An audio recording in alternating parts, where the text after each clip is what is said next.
বিশালগড়ের আইন শৃঙ্খলা বলে কথা, প্রকাশ্যে দিনের আলোতে থানা থেকে ঢিলচোড়া দূরে মোটর স্ট্যান্ড থেকে গাড়ি চুরির চেষ্টা। ঘটনা হচ্ছে গাড়িটা আমি গত পরশুদিন বিশালগড় স্ট্যান্ডে রেখে গেছি নিরাপদা লেগে।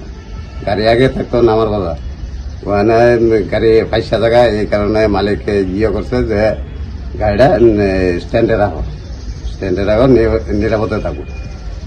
আজকে হঠাৎ আমি ওই ছোট গাড়িটা কাজ করাইতেছি, কাজ করানোর সময় ম্যানেজার আইসে আমার ফোন করছে যে কেউ আমরা বড় গাড়ি ড্রাইভার লিয়ে কই যেতেছে, আমি কই আটকান আমি আইতেছি। বিশালগড় মোটর স্ট্যান্ডে ছিল নারায়ণ বণিকের পণ্যবাহী ট্রাক। শুক্রবার সকালে লিটন সরকার নামে এক অভিযুক্ত ট্রাকের লক ভেঙে নিয়ে যাওয়ার চেষ্টা করে বলে অভিযোগ। তো ধরে এলাম, সবাই মিলে হেরে ধরছে। ওখানে যে গাড়িটা নিতে আসলো এর নাম হচ্ছে লিটন সরকার। হ্যাঁ, বিশালগড় গাড়ি চালাই গেছে, হ্যাঁ পরিচয় দিতে আছে যে আমি বিশালগড় গাড়ি চালাইছি।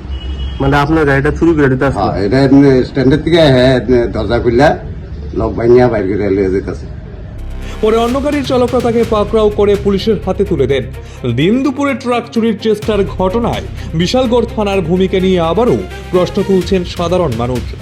1 কিলোমিটার হবে স্ট্যান্ডের থেকে। তারা এখন যদি আমরা যদি না থাকতাম বা আমার ম্যানেজার যদি না থাকতো তাহলে তো গাড়িটা চিন্তাই হইল। ম্যানেজারে আমার ফোন করছে যে এমন এমন আমরা বড় গাড়িটা বাইর করে লেছি। মানে বিশালগড় পুলিশে কোনো দায়িত্ব নাই যে এটা।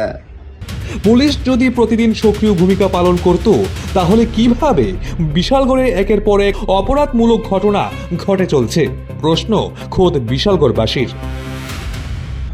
তারপর চাবি পাওয়া গেছে, চাবি দিয়ে ভাড়াইছে, কে বা কারা ভাড়াইছে এই গাড়িটা নিয়ে যখন আমার ম্যানেজার আটকাইছে, কইতেছে যে আমি গাড়িটা কাজ করাইতাম নিতেছি। চুরি করতে এসে গাড়ি বার করে লিয়ে যেতে আছে। আমার ড্রাইভার আমার কাছে গাড়িটা সিন্ডিকেট, বিশালগড় সিন্ডিকেট। পুলিশে তারা করে না, ধরে না, এই আর কি থানা চলে গেছে। আনন্দ আর ভালোবাসার দীপ্তিতে গড়া সমুজ্জ্বল পরমা, ঠিক তোমারই মতো। শ্যাম সুন্দর কোম্পানি জুয়েলার্স, আগরতলা, উদয়পুর, ধর্মনগর, কলকাতা।